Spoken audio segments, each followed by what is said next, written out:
Good morning.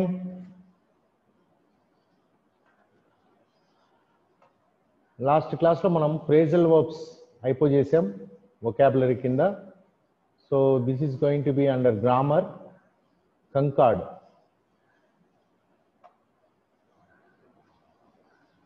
Can anybody tell me what is concord? Concord అంటే ఏమన్నా చెప్పగలరా ఎవరైనా?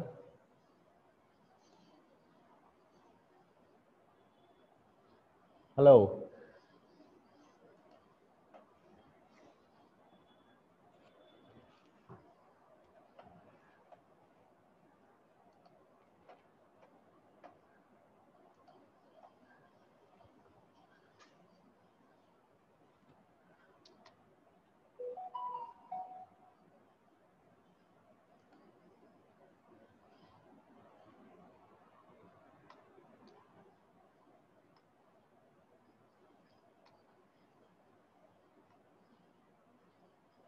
సబ్జెక్ట్ వర్బ్ అగ్రిమెంట్, దీన్నే ఇంకో పేరు వచ్చి సబ్జెక్ట్ వర్బ్ అగ్రిమెంట్ అని కూడా అంటాము, కంకార్డ్ అని కూడా అంటాం. మీ టెక్స్ట్ బుక్లో అయితే కంకార్డ్ అనే ఇచ్చాడు.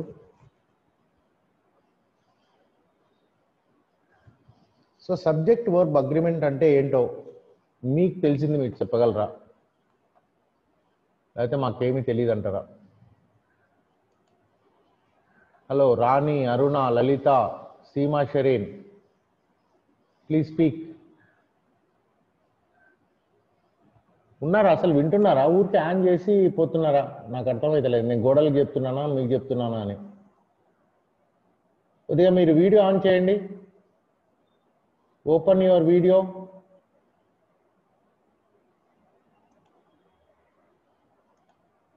హలో, అందరూ వీడియో ఆన్ చేయండి.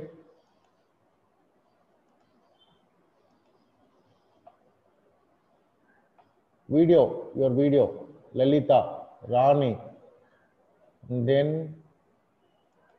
Seema Shireen. Seema Shireen, వింటున్నారా? ఊరికే ఉన్నారా? నాకు వింటున్నాం సార్. ఓకే, మరి సబ్జెక్ట్ వర్బ్ అగ్రిమెంట్ అంటే మీకు ఏమైనా తెలుసా? విన్నారా? లేదు సార్. వినలేదా అసలు? ఓకే, సింపుల్ క్వశ్చన్ అడుగుతాను. రామ రైట్స్ ఏ లెటరా, రామ రైట్ ఏ లెటరా?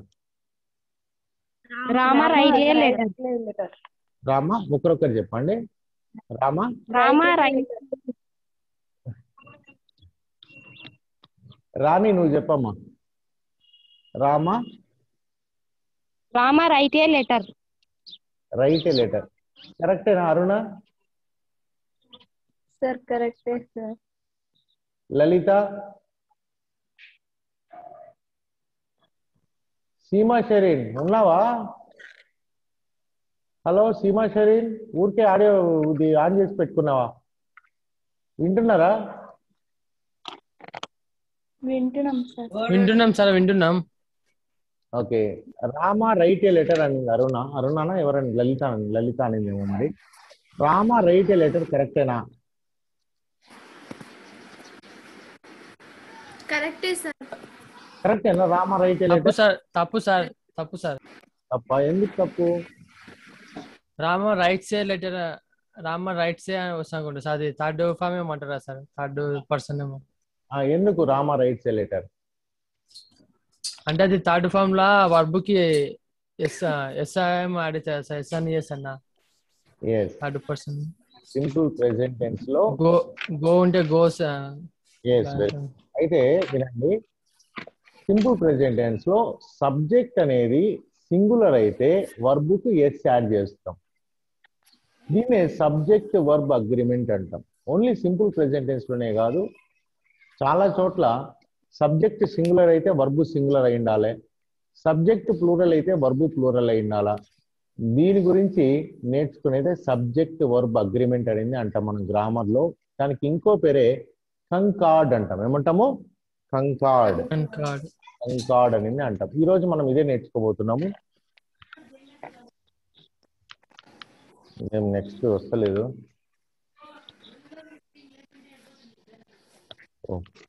పోతే 4-5 పోతుంది లేకపోతే. Okay, so subject verb agreement అంటే ఏందో చూద్దాం. ఇది చాలా ఇంపార్టెంట్ టాపిక్. చాలా ఏమంటారు, కాంపిటేటివ్ ఎగ్జామ్స్ లో చాలా క్వశ్చన్స్ దీన్ని బేస్ చేసుకునే క్వశ్చన్స్ వస్తూ ఉంటాయి. ఓకే, కాంపిటేటివ్ ఎగ్జామ్స్ కానీ దేంట్లో ఉన్నా సరే ఇది మీరు పర్ఫెక్ట్ గా ఉంటే గ్రామర్ మీకు కొంతవరకు వచ్చినట్లే. బట్ దీన్ని చాలా జాగ్రత్తగా వినండి. పెద్ద టాపిక్ యాక్చువల్గా. మీ టెక్స్ట్ బుక్ లో చాలా తక్కువ ఇన్ఫర్మేషన్ ఇచ్చాడు, but I'm going to give you extensive information. మనం చాలా ఎక్కువసేపు దీనికి, ఎందుకంటే మనకు ఉండేది 3 చాప్టర్లే కాబట్టి I want to give you more information. ఇంకా ఎక్కువ చదువుకుందాము, ఎక్కువ నేర్చుకుందాం అనే ఉద్దేశంతో దీన్ని 2 పీపీటీలు చేశాను. Okay, number 1 PPT, number 2 PPT, 2 పీపీటీలు చేశాము. నుంచి కంప్లీట్ ఇన్ఫర్మేషన్ నేను ఇస్తాను. But only thing is that you should attentively listen. చాలా జాగ్రత్తగా వినండి. ఏమైనా డౌట్ ఉంటే అడగండి. ఊరికే వింటూ ఉంటే కాదు, విని రాసుకోండి. ఒక నోట్బుక్ పెట్టుకోండి, ఒక పెన్ను పెట్టుకోండి. ఇంపార్టెంట్ పాయింట్స్ వచ్చినప్పుడు రాసుకుంటూ ఉండండి. Okay, so subject verb agreement అంటే ఏంటి అని చూసినామంటే, subject and verb must agree with each other in number. Number అంటే సింగులర్, ప్లూరల్. కొద్దిగా మ్యూట్ చేసుకోండి, మాట్లాడేటప్పుడు మాత్రమే అన్మ్యూట్ చేసుకోండి, otherwise it will be a disturbance. అందరూ మ్యూట్ చేసుకోండి దయచేసి. ఓకే, మీరు మాట్లాడాలనుకున్నప్పుడు you are free to talk any time. ఏ టైంలో అయినా సరే మీరు మధ్యలో నన్ను ఆపైనా సరే మాట్లాడచ్చు. But it should be meaningful. Okay, మీకు డౌట్ ఏమన్నా ఉంటే అడగచ్చు, లేదంటే డౌట్ ఏమన్నా ఉంటే రాసి పెట్టుకోండి. So that we can discuss or the end. మీకు క్లాస్లో టైం ఇస్తాను, అప్పుడు కూడా మనం డిస్కస్ చేసుకోవచ్చు. లేదు చాలా ఇంపార్టెంట్ అనుకుంటే మధ్యలో కూడా మీరు ఆపచ్చు. బట్ అనవసరంగా మాత్రం అన్మ్యూట్ చేయకండి, పక్కన వేరే సౌండ్స్ అన్నీ వస్తూ ఉంటాయి. ఓకే, వీలైనంత వరకు ఆ చుట్టుపక్కల ఎవరు లేకుండా, సౌండ్స్ ఏమీ లేకుండా ఉన్న చోట్ల ఉండండి, బాగుంటుంది. So subjects and verb must agree with each other. 2 ఒకదాన్ని ఒకటి అగ్రీ చేసుకోవాలి. అంటే ఒకటి సింగులర్ అయితే వర్బ్ ఇంకోటి కూడా సింగులర్ అయి ఉండాలి. ఒకటి ప్లూరల్ అయితే ఇంకోటి కూడా ప్లూరల్ అయి ఉండాలి. అంటే ఒకటి ఇంకోటి అంటే ఏమంటే సబ్జెక్టు వర్బ్. సబ్జెక్ట్ సింగులర్ అయితే వర్బు సింగులర్ అవుతుంది, సబ్జెక్ట్ ప్లూరల్ అయితే వర్బు కూడా ప్లూరల్ అవుతుంది. ఓకే, నంబర్ అన్నాడు, ఇన్ నంబర్. నంబర్ అంటే singular, plural. For a sentence to make sense. Okay, అది సెన్సిబుల్ గా ఉండాలంటే, కరెక్ట్ గా గ్రామాటికల్ గా కరెక్ట్ అయి ఉండాలంటే కంపల్సరిగా అది అగ్రీ కావాలి. సబ్జెక్ట్ వర్బుతో అగ్రీ కావాలి, వర్బు సబ్జెక్ట్ తో అగ్రీ కావాలి. Even though grammar can be a bit quirky from time to time, there are 20 rules of subject-verb agreement that sum up the topic quite concisely. అయితే మనకు మొత్తం ఈ subject verb agreement పైన రకరకాల rules అన్నీ ఉన్నాయి. బట్ మనము దాన్ని సమప్ చేస్తే ఒక 20 రూల్స్ ని మనం సమప్ చేసుకోవచ్చు. ఇవన్నీ మీ టెక్స్ట్ బుక్ లో లేవు, రిమెంబర్. టెక్స్ట్ బుక్ లో లేని మనం చెప్పుకుంటున్నాము. Okay, I want to give comprehensive knowledge about the subject verb agreement. So most of the concepts of subject verb agreement are straightforward. So ఇవన్నీ కూడా ఈ సబ్జెక్ట్ వర్బ్ అగ్రిమెంట్ రూల్స్ అన్ని కూడా మనకు స్ట్రెయిట్ ఫార్వర్డ్ గా ఉంటాయి. ఏం confusion అనేది ఏమి ఉండదు అన్నట్టు. But only thing is you should understand. But exceptions to the rules can make it more complicated. అయితే ప్రతి దానికి ఇంగ్లీష్లో ఎట్లా అంటే రూల్స్ అనేవి ఉంటాయి, మళ్ళీ దానికి ఎక్సెప్షన్స్ కూడా ఉంటాయి. That's very common. సో ఆ ఎక్సెప్షన్స్ కూడా మనం అర్థం చేసుకున్నామంటే it becomes very easy. Okay, now let's go to the next one. Yeah, for example, would you say they are fun or they is fun? They are fun antama, they is fun antama. Which one is correct? They are fun, they is fun. దీంట్లో subject ఏది, verb ఏది? They అనేది subject, verb అంటే are కానీ is కానీ రెండిట్లో. మరి ఇక్కడ ఆర్ యూజ్ చేయాలన్నా ఈజ్ యూజ్ చేయాలన్నా? Which one is correct? Are sir. ఎందుకు ఆర్ యూజ్ చేయాలా? అది ప్లూరల్ గా సార్. ప్లూరల్ ఉంది కాబట్టి మనం వర్బ్ కూడా ప్లూరల్ యూజ్ చేస్తాం. ఓకే, ఈజ్ అనేది సింగులర్. ఇప్పుడు బీ ఫార్మ్స్ తీసుకున్నాం అనుకోండి, బీ ఫార్మ్స్ మొత్తం మనకు is, am, are, was, were. వీటిల్లో సింగులర్ ఏమేమి ఉన్నాయి? Is, was. Is, was. Okay, then are, were అనేది ప్లూరల్ ఇది.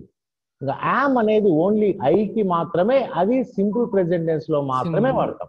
సింపుల్ ప్రెజెంట్ ఐ వచ్చినప్పుడే, మళ్ళీ ఫస్ట్ పర్సన్ సెకండ్ పర్సన్ వద్దు, ఐ వచ్చినప్పుడు మాత్రమే యామ్ అనేది వాడతాం. ఇంకా వేరే ఎప్పుడు మన ఫస్ట్ పర్సన్ అంటే వి ఉంటుంది. వి అనేది ప్లూరల్ కదా. ఓకే, అదే సార్ ఫస్ట్ పర్సన్ సింగులర్ కి యామ్ మేము యూజ్ చేస్తారు సార్. ఫస్ట్ పర్సన్ సింగులర్ కి మాత్రమే యామ్ వాడతాం, అంటే ఐ మాత్రమే యామ్ వాడతాం. ఇంకా మిగతావి ఏమున్నాయి, is are. Okay, is are. Is అనే సింగులర్ అయితే ఆర్ అనేది ప్లూరల్. ఏది సింపుల్ ప్రెజెంట్ టెన్స్ లో. మళ్ళీ పాస్ట్ టెన్స్ లో అయితే వాస్ సింగులర్, వర్ ప్లూరల్. కాబట్టి ఇక్కడ మనం దేకి మనం ఏం వాడచ్చు, ఆర్ వాడచ్చు, వర్ కూడా వాడచ్చు. పాస్ట్ టెన్స్ అయితే వర్ వాడచ్చు. దే వర్ ఫన్ అనొచ్చు, దే ఆర్ ఫన్ అనొచ్చు. బట్ దే ఈజ్ ఫన్ అనొద్దు, దే వాస్ ఫన్ అనొద్దు, దే యామ్ ఫన్ అని కూడా అనొద్దు. ఓకే, రెండు ఆప్షన్స్ ఉన్నాయి ఇక్కడ. దే ఆర్ ఫన్ అనొచ్చు, దే వర్ ఫన్ అనొచ్చు. ఓకే, ప్రెసెంట్ టెన్స్ అయితే దే ఆర్ ఫన్ అంటాం, పాస్ట్ టెన్స్ అయితే దే వర్ ఫన్ అంటాం. But never we say they is fun or they was fun, because they is plural and we have to use plural verb. Since they is plural, you would opt for the plural form of verb are. So they are plural కాబట్టి మనం are అనేది use చేస్తాం. Ready to dive into a world where subjects and verbs live in harmony. Now we'll go to next this one. What are the rules of subject verb agreement? 20 may seem like a lot of rules for one subject, but you will quickly notice one ties into the next. In the end, it will make sense. In the following examples, the agreeing subject is in bold and the verb is in italics. అయితే 20 rules ఉన్నాయని sir అని మీరు భయపడాల్సిన అవసరం లేదు. అన్నీ కూడా ఒకదానికి ఒకటే మేజర్ రూల్, ఒకటే మెయిన్ రూల్, ఒకటే మెయిన్ రూల్ ఏంటి, సబ్జెక్ట్ సింగులర్ అయితే వర్బు సింగులర్ అయి ఉండాలి, సబ్జెక్ట్ ప్లూరల్ అయితే వర్బు ప్లూరల్ ఉండాలి. This is the major rule, this the main rule. ఈ మెయిన్ రూల్స్ బేస్ చేసుకొని 20 సబ్ రూల్స్ ఉన్నాయి. 20 సబ్ రూల్స్ అంటే ఏమరా అంటే, it sometimes becomes very difficult to find out whether subject is singular or plural. Subject అనేది singular ఉందా plural ఉందా అనేదే కొంత ప్రాబ్లం అవుతుంది. సింగిల్ వర్డ్ ఉంటే నో ప్రాబ్లం. దే అంటే మనకు we're very sure it is plural. But in some cases it becomes very difficult. So అది ఎక్కడెక్కడ డిఫికల్ట్ అవుతుంది అనేది మనం చూద్దాం. ఓకే, చూడండి ఇక్కడ. అవును సార్, అంటే ఉంటుండే యూని సింగులర్ యూజ్ చేయొచ్చు, ప్లూరల్ వస్తుంది. అయితే థర్డ్ పర్సన్ కాదు కాబట్టి you is always considered plural, always considered, even though you can be used as a singular and plural. How you can be used as a singular and plural? For example, a single person can be called you. Okay, you are my student. You are my student. Student.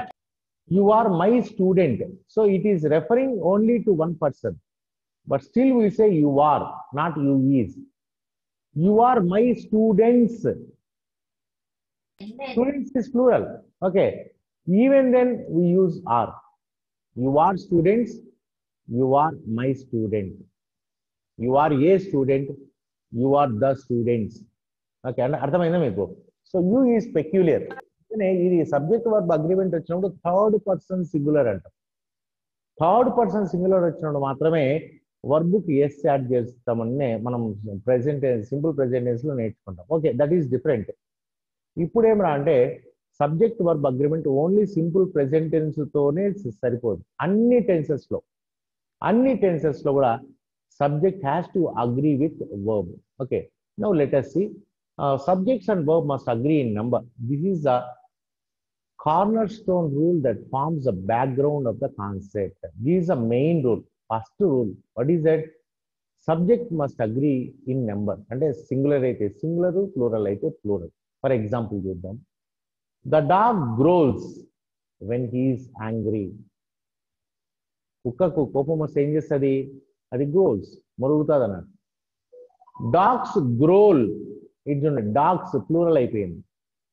So గ్రోల్ అనేది ఇక్కడ yes form లేదు. So గ్రోల్ అనేది plural అవుతుంది. గ్రోల్స్ అనేది singular అవుతుంది, గ్రోల్ అనేది plural అవుతుంది.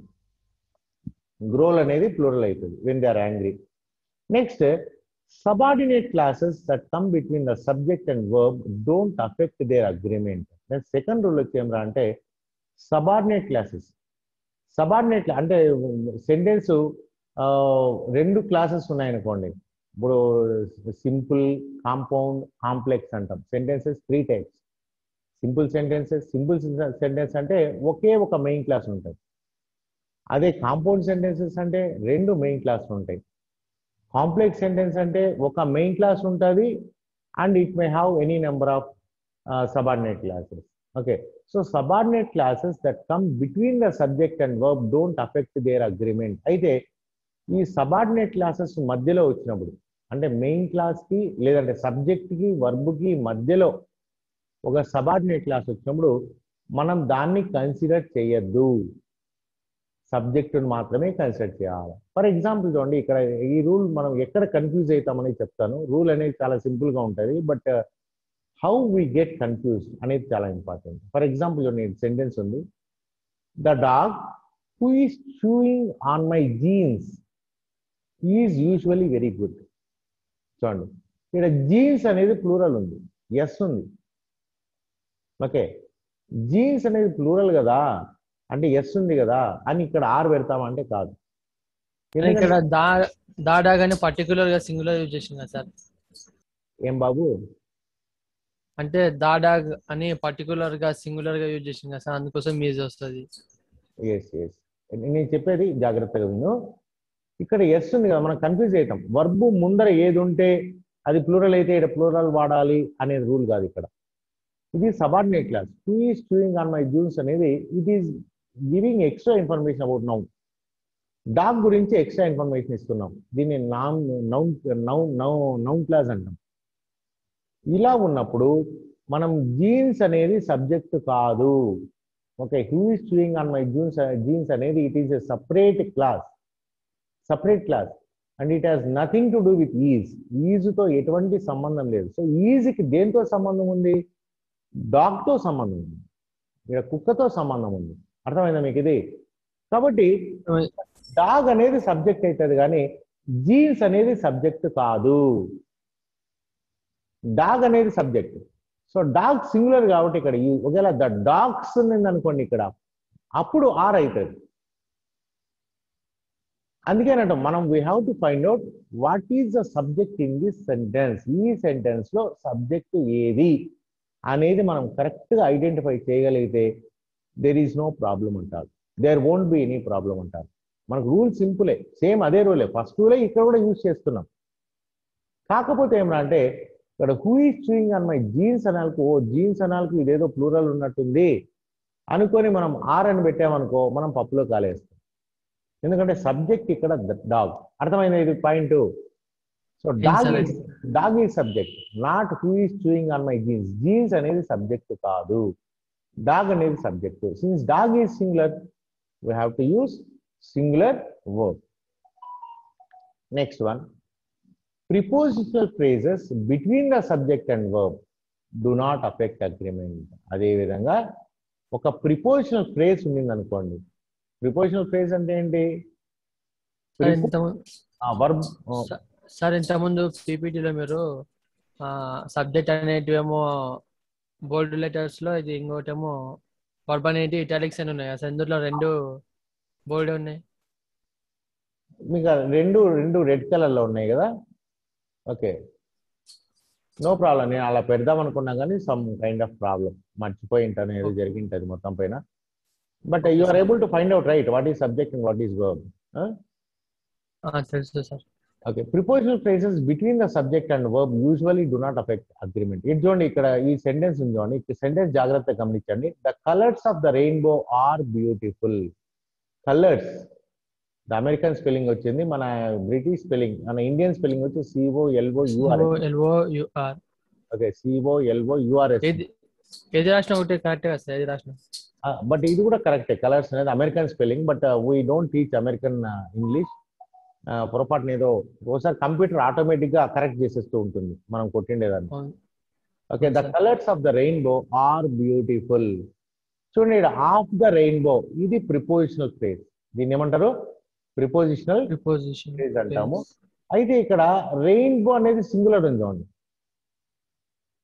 Rainbow అనేది సింగులర్ ఉంది. సో మనం రెయిన్బో గురించి మాట్లాడుతున్నామేమో అనుకుని ఇక్కడ ఈజ్ పెట్టామనుకో మళ్ళీ ప్రాబ్లం అయిపోతుంది. యాక్చువల్గా ఇదంతా కూడా ఒక phrase, the colours of the rainbow. ఇది మొత్తం కూడా దీన్ని ఏమంటా అంటే నౌన్ ఫ్రేజ్ అంట. మొత్తాన్ని తీసుకుంటే నౌన్ ఫ్రేజ్. దీంట్లో మనం ఏది మెయిన్ అనేది తెలుసుకోవాలంటే దీనికి ఒక ఫార్ములా ఉంది ఇంగ్లీష్ గ్రామర్లో. MHW సారీ MHW కాదు, సారీ చెప్తున్నాను, modifier head word qualify MHQ. MHQ అంటే M అంటే మాడిఫైయర్, H అంటే హెడ్ వర్డ్, Q అంటే క్వాలిఫైయర్. వింటున్నారా జాగ్రత్తగా? వింటున్నాం సార్. MHQ అంటే ఇట్లా ఒక ఫ్రేజ్ వచ్చినప్పుడు మనం ఏం చేయాలంటే హెడ్ వర్డ్ ఏదైనా కనుక్కోవాలి. మనం దేని గురించి మాట్లాడుతున్నాం? The colours of the rainbow. మనం కలర్స్ గురించి మాట్లాడుతున్నామా, రెయిన్బో గురించి మాట్లాడుతున్నామా? ఈ రెండు మెయిన్ కదా, ఇవన్నీ గ్రామాటికల్ వర్డ్స్. ఆఫు దా అనేది వదిలిపెట్టేసేయండి. రెండు పదాలు ఉన్నాయి, మెయిన్ పదాలు. కలర్స్ ఉంది, రెయిన్బో ఉంది. మనం రెయిన్బో గురించి మాట్లాడుతున్నామా, కలర్స్ గురించి మాట్లాడుతున్నామా? కలర్స్. ఎస్. సో అది హెడ్ వర్డ్ అవుతుంది. దాని ముందు ఉన్నది మాడిఫైర్ అంటాం, తర్వాత ఉన్నది క్వాలిఫైర్ అంటాం. అంటే that gives the quality. What అంటే ఏ కలర్స్ గురించి మాట్లాడతాం? Colours of the rainbow, colours of the wall, colours of the rainbow. Okay, ఇప్పుడు ఈ హెడ్ వర్డ్ అనేది సింగులర్ ఉందా, ప్లూరల్ ఉందా? హెడ్ వర్డ్ అనేది ప్లూరల్. సో ఇది ప్లూరల్ ఉంది కాబట్టి వర్బ్ కూడా ప్లూరల్ లో ఉంటది. Rainbow is singular, but rainbow is not related to this verb. ఎందుకంటే మనం వర్బ్ అనేది సబ్జెక్ట్ గురించి మాట్లాడతాం.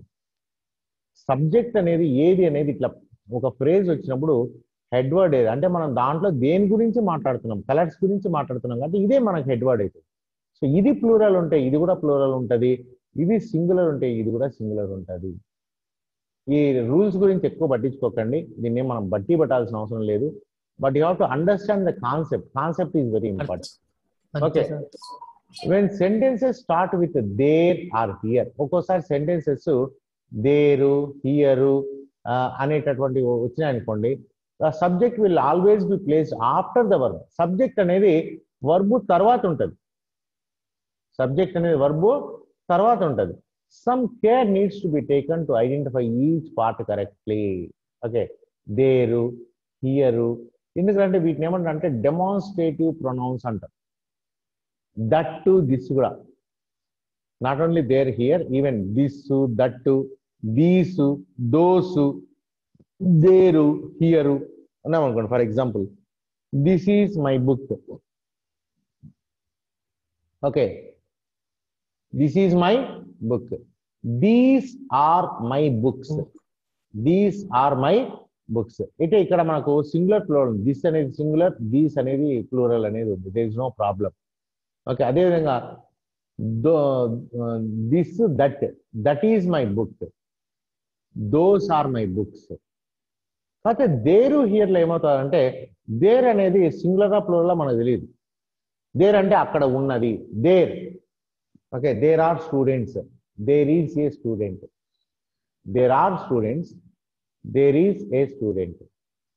చూడండి, దేర్ అనేది సింగులర్ కాదు, ప్లూరల్ కాదు, కానీ ఇది ఒక డెమాన్స్ట్రేటివ్ ప్రొనౌన్. అంటే చూపిస్తాం మనం అక్కడ చూసి, ఓ there is my student, there is my student, there is the bus, okay, there is the car, there is the principal అని చెప్తాం అన్నట్టు. అలా చెప్పినప్పుడు దేర్ కంటూ సింగులర్ కాదు, ప్లూరల్. దాని తర్వాత వచ్చింది ఆ సబ్జెక్ట్ అనేది వర్బు తర్వాత ఉంటుంది. జనరల్ గా సబ్జెక్ట్ అనేది వర్బు ముందు ఉంటుంది, కానీ దేరు హియర్ వచ్చినప్పుడు సబ్జెక్ట్ అనేది వర్బు తర్వాత ఉంటుంది. సో అది సింగులర్ ఉందా లేదా చూసుకోవాలి మనం. చూడండి, there is a problem with the balance sheet. So a problem, ఇది సింగులర్ ఉంది, ఏ ప్రాబ్లం అనేది సింగులర్ ఉంది. సో వర్బ్ కూడా సింగులర్ అవుతుంది, చూడండి, here are the papers, you requested. So papers అనేది ఇక్కడ ప్లూరల్ ఉంది, హియర్ కు సింగులర్ లేదు, ప్లూరల్ లేదు. సో పేపర్స్ ప్లూరల్ ఉంది కాబట్టి ఇక్కడ మనం ప్లూరల్ వర్బ్ వాడతాం. Okay, there are the papers, here are the papers. Okay, here there ఇలా వచ్చినప్పుడు సబ్జెక్ట్, ఈవెన్ దిస్ కూడా, దిస్ దట్ కూడా అంతే, సబ్జెక్ట్ అనేది తర్వాత వస్తుంది. కానీ దిస్ అనేది సింగులర్ అనేది మనకు తెలుసు, దీస్ అనేది ప్లూరల్ అనేది మనకు తెలుసు. కానీ ఇక్కడ దేరు హియర్ లో అసలు సింగులర్ ప్లూరల్ అనేది మనకు చెప్పడం చాలా కష్టం. It's very difficult. Only subject ద్వారానే దేర్ సింగులర్ అవుతుందా ప్లూరల్ అవుతారా అని తెలుస్తుంది అన్నట్టు. సో కాబట్టి సబ్జెక్ట్ అనేది వర్బ్ తర్వాత వస్తుంది ఎప్పుడు దేర్ కానీ హియర్ కానీ ఉన్నప్పుడు. That we have to remember. Next one, subjects don't always come before verbs in questions. make sure you accurately identify the subject before deciding on the proper verb form to use. ఇంకా next questions వచ్చినప్పుడు కూడా subject అనేది verb ముందర రాదు, before రాదు. ఎందుకంటే WH word ఉంటుంది. WH word అన్నా ఉంటుంది, లేకపోతే బీ ఫామ్ అన్నా ఉంటుంది ఫస్ట్ లో. For example, are you the student? Okay, are you a student? Okay, are you a student అని చెప్తాం. మరి ఆర్ యు ఏ స్టూడెంట్ లో సబ్జెక్ట్ ఏది? స్టూడెంట్. No, you. స్టూడెంట్ ఉంటే అప్పుడు ఈజ్ ఉండేది. అవును సార్. అవునా కదా, స్టూడెంట్ అయితే ఈజ్ ఉండేది కదా. కానీ are you, are you a student ఉంది. You are a student, are you a student? Okay, are you the students? You అనేది సింగులర్ కి యూజ్ చేయొచ్చు, ప్లూరల్ కి యూజ్ చేయొచ్చు. సో ఇక్కడ యు అంటే ఇక్కడ ప్లూరల్ అయిపోతుంది. Are you a student, you అనేది సింగులర్ అయినప్పటికీ it is always considered plural. అర్థమైందా? ఈడ ఒక సెంటెన్స్ ఎగ్జాంపుల్ ఇచ్చాను. Where are the pieces of this puzzle? Where are the pieces of this puzzle? General గా క్వశ్చన్ అయినప్పుడు ఏమవుతుంది అంటే, ఇక్కడ ఉన్న హెల్పింగ్ వర్బుని ముందరికి తీసుకొని వస్తాము. హెల్పింగ్ వర్బుని ముందరికి తీసుకున్నాం. ఫర్ ఎగ్జాంపుల్ చూడండి, he is writing a letter. He is writing a letter అంటే చెప్పాలి. అంటే ఇప్పుడు మొత్తం ఇది వర్బ్ పైన డిపెండ్ అయ్యి సబ్జెక్ట్ ఉంది అనుకోలేదు కదా సార్. కొద్దిగా నువ్వు కొద్దిగా మైక్ దూరం పెట్టుకొని మాట్లాడు. దగ్గర పెట్టుకుంటే సౌండ్ క్లారిటీ లేదు. ఇయర్ ఫోన్స్ పెట్టుకున్నావా? అంటే ఇప్పుడు అవును సార్. సార్ అంటే ఇప్పుడు మొత్తం వర్బ్ పైన డిపెండ్ అయ్యి ఏం చెప్పు బాబు?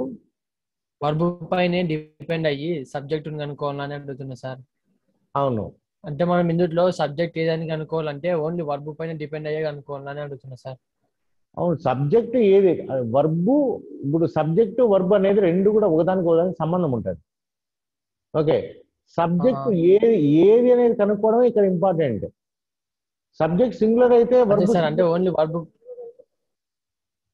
అదే సార్ ఓన్లీ వర్బ్ పైన డిపెండ్ అయ్యి సబ్జెక్ట్ కనుక్కోవాలి. అలా ఉండదు. డిపెండ్ అయ్యి వర్బ్ ఉంటుంది, వర్బ్ పైన డిపెండ్ అయ్యే సబ్జెక్ట్ ఉండదు. సబ్జెక్ట్ ఎత్తలేదు సార్, అంటే సబ్జెక్ట్ సార్ అట్లా ఎత్తలేదు సార్, నాకు అర్థమైందని. అంటే నేను ఎట్లా చెప్తున్నా అంటే వర్బుని డిపెండ్ చేసుకుని సబ్జెక్ట్ కనుక్కోవచ్చు అని అంటున్నా ఈజీగా. అంటే ఇప్పుడు సెంటెన్స్ లో ఆర్ అని ఉంది కదా సార్, దానిపైన అది సార్ అది ఇంతకుముందు నేను తప్పు చెప్పిన కదా, అందుకోసం అడుగుతున్నా సార్ క్లారిటీగా. నేను ఇప్పుడు అదే చెప్పబోతున్నా. ఓకే, అదే చెప్తున్నా, ఫస్ట్ విను ఒకసారి. ఫర్ ఎగ్జాంపుల్ చూడు, he writing a letter. He is writing a letter అనేది ఒక సెంటెన్స్ ఉంది. ఇప్పుడు దీన్ని క్వశ్చన్ చేయాలంటే మనం ఏం చేస్తాము? He is writing a letter. yes అంటే ఏం చేసాం? ఈజీ రైటింగ్ ఈజ్ ని ముందుకు తీసుకొని వచ్చాం. Sir he is writing a letter. He is writing a letter లో ఈజ్ ని ముందుకు తీసుకొని వచ్చాం. ఓకే, హీ ఈజ్ అనేది ఈజ్ హీ అయ్యింది. హీ ఈజ్ అనేది ఏమైంది? ఈజ్ హీ అయింది. అంటే హెల్పింగ్ వర్బ్ ని ముందు అంటే క్వశ్చన్ తయారు చేయాలంటే ఫస్ట్ రూల్ ఏమరా అంటే హెల్పింగ్ వర్బ్ ని ముందుకు తీసుకొని వస్తాము. మెయిన్ వర్బ్ ని తీసుకురా. మళ్ళీ చూడండి, మెయిన్ వర్బ్ ని తీసుకురా. అయితే ఇక్కడ why are the pieces of this, where are the pieces of this puzzle, దీని మెయిన్ వర్బే లేదు, హెల్పింగ్ వర్బే main verb. Otherwise is he writing a letter, దాని ముందర మెయిన్ వర్బ్ రైటింగ్. ఫస్ట్ విను బాబు. ఓకే, డిస్టర్బ్ చేస్తున్నాను, ఫస్ట్ విను. Okay, he is writing a letter లో ఈజ్ ని ముందుకు తీసుకుని వచ్చాం. ఈజీ రైటింగ్ ఏ లెటర్, దాని ముందర మళ్ళీ మనము WH వర్డ్ పెట్టచ్చు. For example, why is he writing a letter. Why is he writing a letter. Okay, so ఇక్కడ చూడండి, ఫర్ ఎగ్జాంపుల్ వాయిస్ క్లారిటీ వస్తలేదు సార్. నాకైతే వాయిస్ వస్తలేదు సార్, సరిగా అసలే వస్తలేదా వాయిస్? సగం కట్ అవుతుంది సార్. కట్ అవుతుందంటే నీ ఇంటర్నెట్ ప్రాబ్లం అయిండొచ్చు. ఇక్కడైతే ఇంటర్నెట్ ప్రాబ్లం లేదు నా దగ్గర. నీకు నెట్ ప్రాబ్లం ఉన్నా కూడా సౌండ్ కట్ అవుతూ ఉంటుంది. ఓకే, నీది నెట్వర్క్ చూసుకో ఒకసారి. మిగతా వాళ్ళకి అందరికీ వినిపిస్తుందమ్మా? మిగతా వాళ్ళు ప్లీజ్ రెస్పాండ్. అదర్స్ వినిపిస్తుంది సార్. వినిపిస్తుంది సార్. వినిపిస్తుంది sir. Okay right.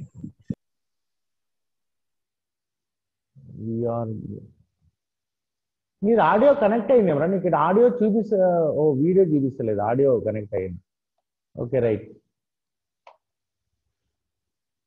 So where are the pieces of this puzzle అన్నప్పుడు ఈ ఆర్ అనేది యాక్చువల్గా ఎక్కడ ఉండాలి? ద పీసెస్ ఆర్ అని ఉండాలి. సో ఆర్ని ముందుకు తీసుకుని వచ్చాం. ఓకే, సో ఇప్పుడు చూడండి సబ్జెక్ట్ ఏమవుతుంది? పీసెస్. ఇక్కడ మళ్ళీ ఇక్కడ నౌన్ ఫ్రేజ్ ఉంది. The pieces of this puzzle.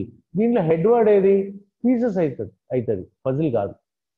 ఒకవేళ పజిల్ అనుకుంటే అది సింగులర్ అయిపోతుంది, కానీ పీసెస్ హెడ్ వర్డ్. ఎందుకంటే we're talking about pieces, not about puzzle. So pieces plural కాబట్టి ఇక్కడ వర్బ్ కూడా ఆర్ అనేది ఉంటుంది. సో ఈ సబ్జెక్ట్ వర్బ్ అగ్రిమెంట్లో మనకు మెయిన్ ప్రాబ్లం ఏమన్నా అంటే finding out which word is subject. A word subject అనేది కనుక్కోవడంలోనే మనం పప్పులో కాలేస్తూ ఉంటాం, తప్పు చేస్తూ ఉంటాం, కన్ఫ్యూజ్ అవుతూ ఉంటాం. So we have to correctly find out what is subject. Subject అనేది కనుక్కున్నామంటే వర్బ్ ఆటోమేటిక్గా మనకు తెలుసు. సబ్జెక్ట్ సింగులర్ అయితే వర్బ్ సింగులర్ ఉండాలి, సబ్జెక్ట్ ప్లూరల్ అయితే వర్బ్ ప్లూరల్ ఉండాలి. ఓకే, నెక్స్ట్ వన్ చూద్దాం. If two subjects are joined by and they typically require a plural verb. అయితే రెండు సబ్జెక్టులు ఉన్నాయనుకోండి, దానికి అండ్ అనేది యాడ్ అయ్యింది అనుకోండి, రామ అండ్ కృష్ణ అన్నాం అనుకోండి, అప్పుడు ప్లూరల్ అయిపోతుంది. రామ అనేది సింగులరే, కృష్ణ అనేది సింగులరే, but Rama and Krishna are plural. The cow and the pig are jumping over the moon. Okay, the cow and the pig. The cow and the pig. It cow అనేది సింగులర్, the pig అనేది singular, కానీ and రావడంతో ఇది plural అయిపోయింది, రెండు అయిపోయింది. So we're using are. Okay, next one, next rule. The verb is singular if the two subjects separated by and refer to the same person or thing as a whole. అయితే remember, and అనేది ఉండి ప్రతిసారి మనము plural అని అనుకోని అవసరం లేదు. For example, ఈ అండ్ తర్వాత suppose say KCR, okay, and the chief minister of Telangana, okay, is coming to Atmakur tomorrow. K Chandrashekar Rao. Sir అంటే రెండు ఒకటే కదా సార్? హలో హలో, నేను ఫస్ట్ కంప్లీట్ చేసే వరకు నేను మొత్తం చెప్తా, ఇన్ఫర్మేషన్ చెప్తాను. ఓకే, నువ్వు అంత లోపల నువ్వు అడిగినావు అంటే నేను చెప్పేది మర్చిపోతాను. So listen carefully. Okay sir. K Chandrashekar Rao and the chief minister of Telangana is coming to Atmakur tomorrow అన్నాం అనుకోండి, ఇక్కడ యాక్చువల్గా ఇద్దరు వ్యక్తులు లేరు, is only one person. K Chandrashekar Rao and chief minister of Telangana, ఇద్దరు ఒకటే. మరి అండ్ ఎందుకు అన్నామంటే here we are giving some extra information. Here we are giving some extra information about KCR. KCR అంటే సరిపోదు, మనకు we have to give some extra. అక్కడ కామ పెడతాం కదా సార్, అండ్ పెట్టకుండా కామ పెడతాం కదా, కేసీఆర్ అని పెట్టి కామ అవుతుంది రా. హలో విను, నేను చెప్పేది నువ్వు ఇక్కడ కామ పెట్టచ్చునా అండ్ పెట్టచ్చునా అనేది మన కన్సర్న్ కాదు. కామ పెట్టినా కూడా నో ప్రాబ్లం, కానీ అండు పెట్టినా కూడా నో ప్రాబ్లం. మరి అండు పెట్టినప్పుడు నువ్వు ఇద్దరు అనుకునే ప్రమాదం ఉంది కదా అని అంటున్నాను నేను. ఓకే, సీఎం ఇప్పుడు అదే అంతే సార్. ఒకసారి ఆగాను సార్. అయితే ఇప్పుడు KCR and the chief minister of Telangana అని చెప్పిండు కదా సార్ ఇంతకుముందు. KCR and the chief minister of Telangana. అయితే ఇప్పుడు అదే KCR and the chief minister of Maharashtra coming tomorrow అని పెడితే అప్పుడు ఎట్లా అర్థం చేసుకోవాలి? అప్పుడు తెలియని వాళ్ళకి ఎట్లా అర్థం అవుతుంది సార్? ఏమి ఇప్పుడు కేసీఆర్ అంటే చీఫ్ మినిస్టర్ ఆఫ్ తెలంగాణ మనకు తెలుసు సార్. తెలిసినప్పుడు వాడతాం కదా, తెలియకపోతే ఎట్లా వాడతాం మనము? అదే సార్, అదే ఇప్పుడు మనం కేసీఆర్ అని పెట్టి కాబట్టి the chief minister of Telangana అని పెడితే పర్ఫెక్ట్ ఉంటుంది సార్. అరే ఇప్పుడు అలా ఇలా కూడా వాడచ్చురా. నేను చెప్పేది శ్రద్ధగా వినరా నువ్వు. నువ్వు కామా పెట్టచ్చు, నేను కామా పెట్టద్దు అని అంటలేను, కానీ అండ్ కూడా పెట్టచ్చు. అర్థమైందా? అండ్ కూడా పెట్టచ్చు. ఓకే, ఫర్ ఎగ్జాంపుల్ వినో, my father, okay, sarpanch, my father and the sarpanch అన్నాం అనుకోండి, my father is a sarpanch అని అర్థం. మై ఫాదర్ కామా సర్పంచ్ అని కూడా చెప్పొచ్చు, నథింగ్ రాంగ్ ఇన్ దట్. కానీ ఇక్కడ ఏం రా అంటే, కానీ ఇక్కడ ప్రాబ్లం ఏం రా అంటే అండ్ అని కూడా వాడచ్చు. గ్రామర్ అడ్మిట్ చేస్తుంది, గ్రామరు ఓకే చెప్తుంది, అండ్ కూడా వాడచ్చు అని చెప్తుంది. మరి అండ్ అని వాడినప్పుడు మనం ప్లూరల్ అని అనుకునే అవకాశం ఉంది కదా. ఫర్ ఎగ్జాంపుల్ చూడండి, ఇక్కడ red beans and rice is my mom's favourite dish. Red beans అనేది ఒక ఇది ఈ ఫస్ట్ ఇయర్ వాళ్ళంతా వస్తున్నారు. ఒక్క నిమిషం అమ్మ, నేను టైం అయిపోయింది. చూడండి, రెడ్ బీన్స్ అనేది ఒక బ్రాండ్ నేమ్. అండ్ రైస్ అంటే red beans is nothing but rice is my mom's favourite. రెండు ఒకటే, రెండు ఒకటే. Good morning sir. Good morning అమ్మ. ఇంకా ఫస్ట్ ఇయర్ వాళ్ళు స్టార్ట్ చేయలేదు, ఒక నిమిషం అందరూ ఎగ్జిట్ అయిపోండి ఫస్ట్ ఇయర్ వాళ్ళు. Okay, start in a minute. Okay Babu, will continue tomorrow, రేపు కంటిన్యూ చేస్తాం. ఫస్ట్ ఇయర్ వాళ్ళు వచ్చేస్తున్నారు. రైట్.